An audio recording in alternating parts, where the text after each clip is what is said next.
Okay, so I came across some data recently that stopped me in my tracks. And I don't say that lightly because I read a lot of research, but this one I actually had to put down and sit with for a bit. And when I tell you what it says, I think you're going to feel the same way because it completely blows up one of the biggest lies we've been handed about who gets to start something and when.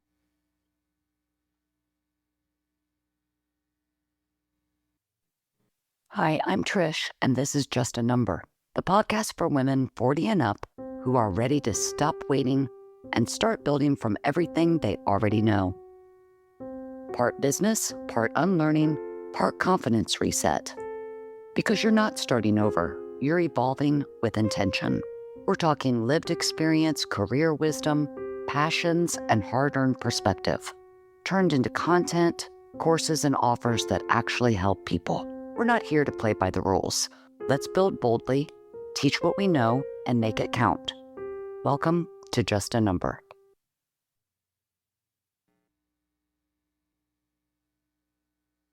You know what I'm truly tired of? The way most of the content out there aimed at women like us is written. Because here's what I keep noticing.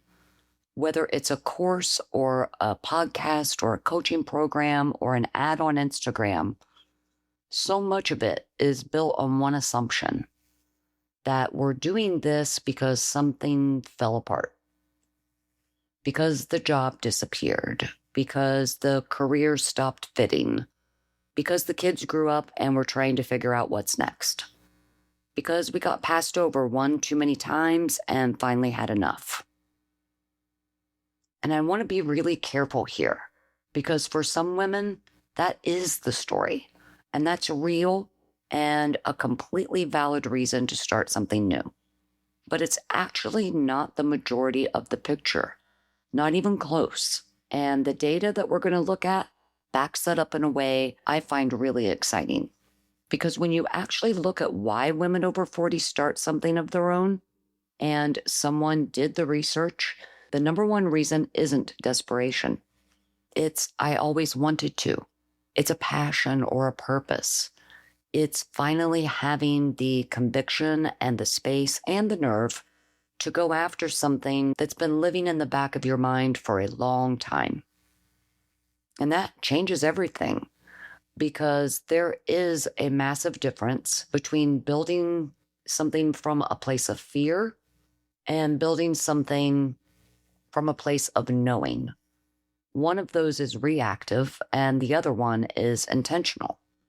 So today I want to make a clear case with actual data that most of us are starting from a much stronger place than we've been given credit for. So if you've been walking around thinking you're starting from behind, right? Too late, too old, too far from where you thought you'd be by now, I need you to stay with me because what I'm about to share completely changes that story. But first, I want to make sure I'm talking to all of you. Because when we talk about starting something of your own, I think a lot of women immediately picture a very specific type of person. Someone who came out of a career. Maybe it was corporate or education or finance, but someone with a resume that clearly maps to what they're building. And that's one version of this, but it's not the only version. We have options because I also see the woman who spent 20 years raising her kids and running a household, managing schedules. She's negotiating impossible situations, carpooling, figuring out how to stretch a budget, holding the whole operation together, and never once called that a skill set, even though it absolutely is. I see the woman who was the unofficial go-to in her community. She's the one people called when something needed to get organized, when someone needed support, maybe when the neighborhood needed someone that could actually make things happen.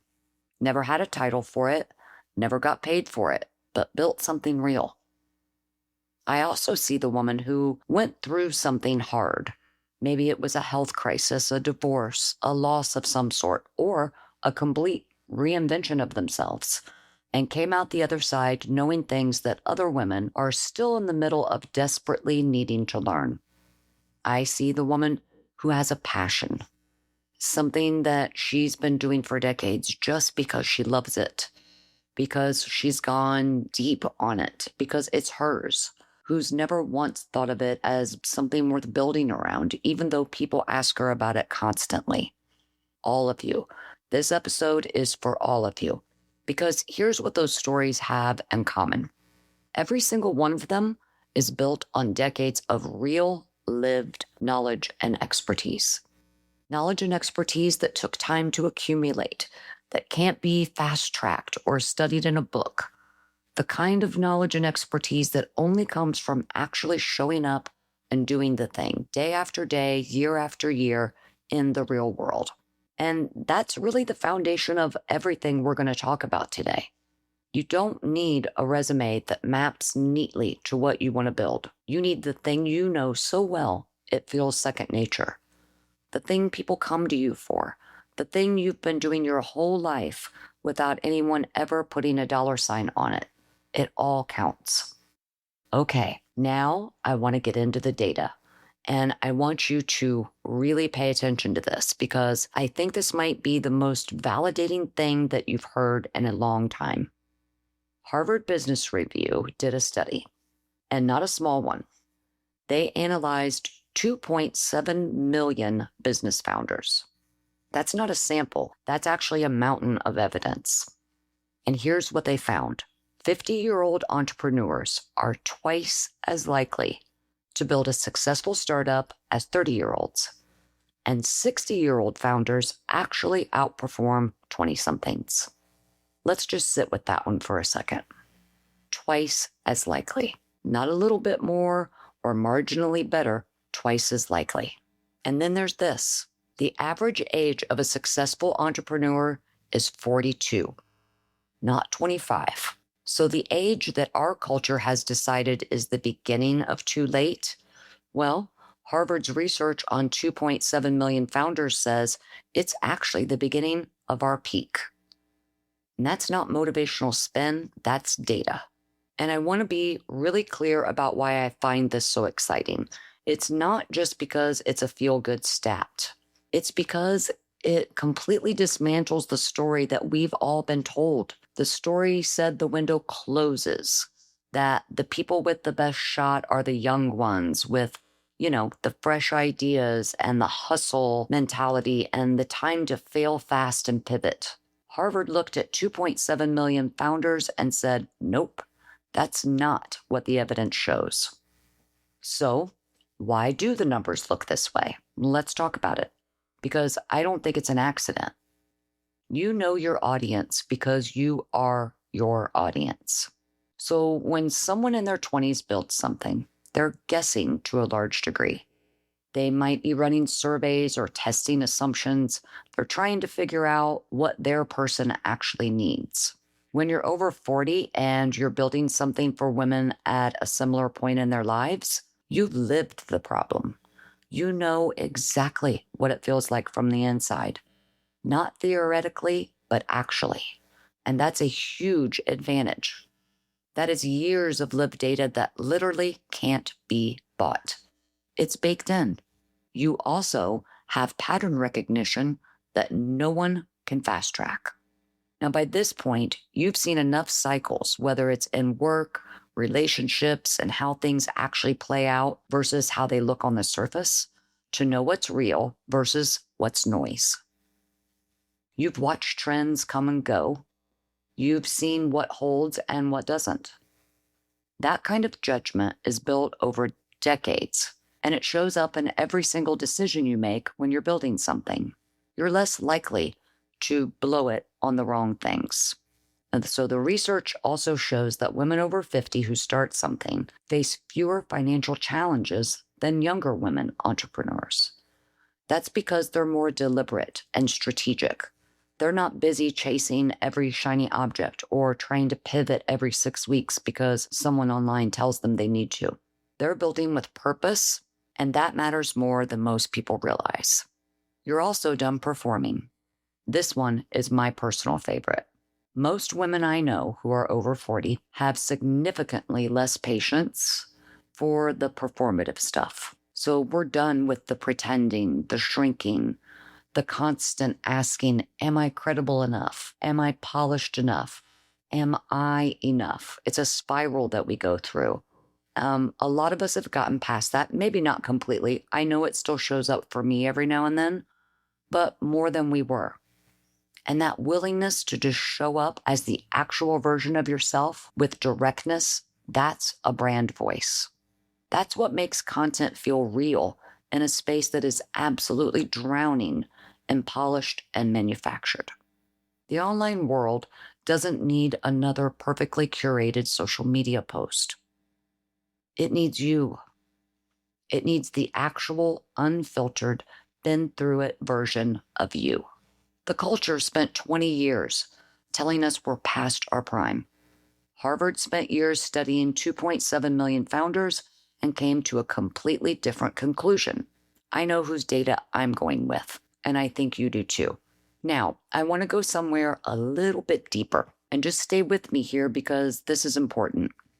We've talked on this show before about the fact that your experience has value. That's what you've lived and learned and figured out, and knowing that it's worth something. I stand by that 100%.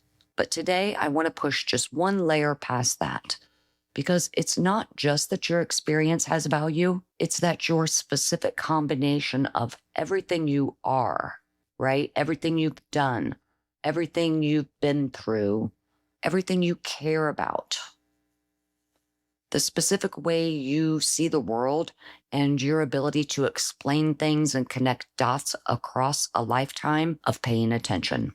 That combination does not exist anywhere else on this planet. Someone younger can study your topic. They can certainly get certified in it or a degree. They can spend years learning everything there is to learn.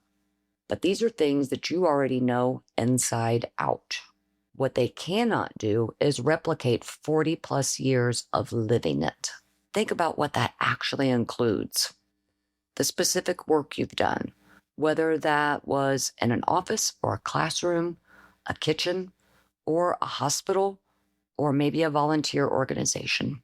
The specific hard things that you've navigated, and what those experiences fundamentally changed about how you think. The specific things you care deeply about, not just professionally, but as a human. The specific way you explain something that makes someone go, oh, I never thought about it quite like that. That's not a niche. That's a fingerprint. And fingerprints don't have competition. And here's why this matters practically. When you build something from that specific genius, and you stop trying to sound like everyone else in your space and just show up as the completely unreplaceable version of yourself, you stop competing, because no one else can be you. There is no competition for the exact thing you bring. The women who build the most beautiful, resonant, lasting things in this space are not the ones who found the best formula, cracked the algorithm, or had an extremely huge launch. They're the ones who leaned so completely into their specific point of view that the right people recognized themselves in it immediately and never left. That's available to you. It's always been available to you. The only thing standing between you and it is the habit of looking outward for someone else to confirm what you already know. And I want to say something specifically to the woman who's listening and thinking, yeah, I'm not an expert at anything. I don't have credentials. I just know things from living my life. That is the expertise. The woman who figured out how to rebuild after something broke her. That's a map that someone else desperately needs. The woman who found a way to care for aging parents while holding everything else together, that's knowledge that can't be found in a book. The woman who spent 30 years mastering something she did just because she loved it, that depth is real and it's rare. And someone out there is looking for exactly that. You've been walking around with a completely one-of-a-kind perspective your whole life. The question has never been whether it's valuable. The question is whether you're finally going to stop waiting for someone else to tell you that before you do something with it. Okay, last thing.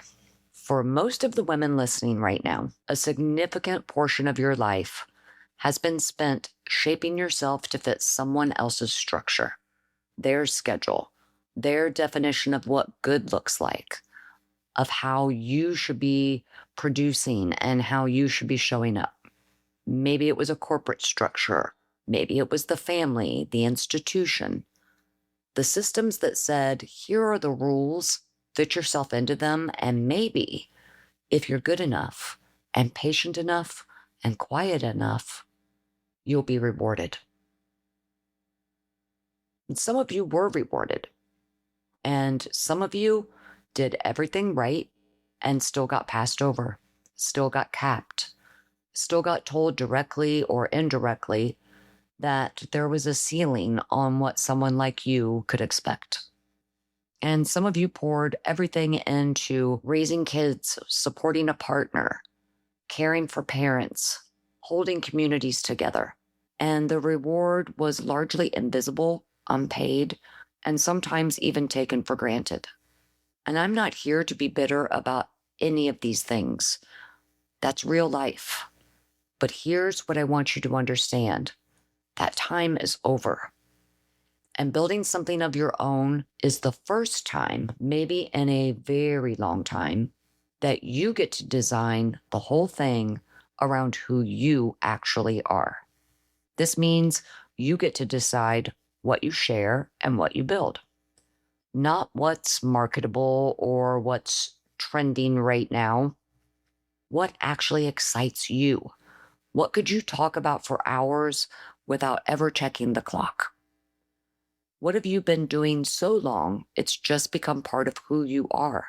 That thing. That's usually where it starts. You get to decide how you show up. Not on camera every day if that's not you. Not performing a version of yourself the algorithm wants to see. In the actual format that fits how you think and communicate. On your schedule, in your voice. You get to decide what success means, not someone else's revenue goal or follower count, right?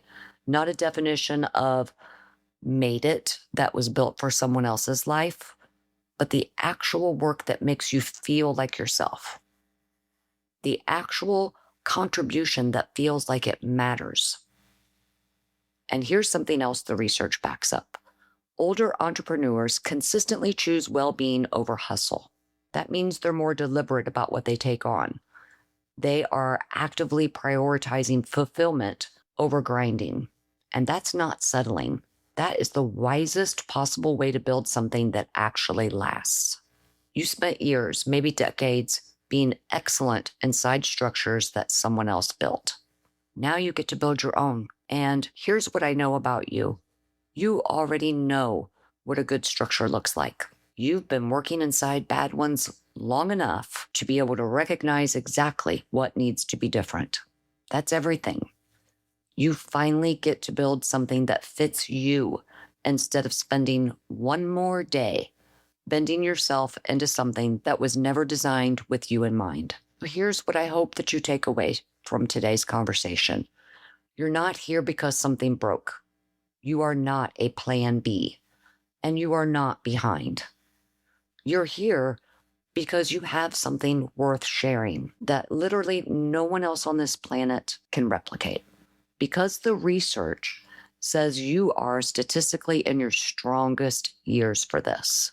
Because you're building with purpose and conviction and 40 plus years of accumulated, unreplicable, one-of-a-kind knowledge and experience behind you.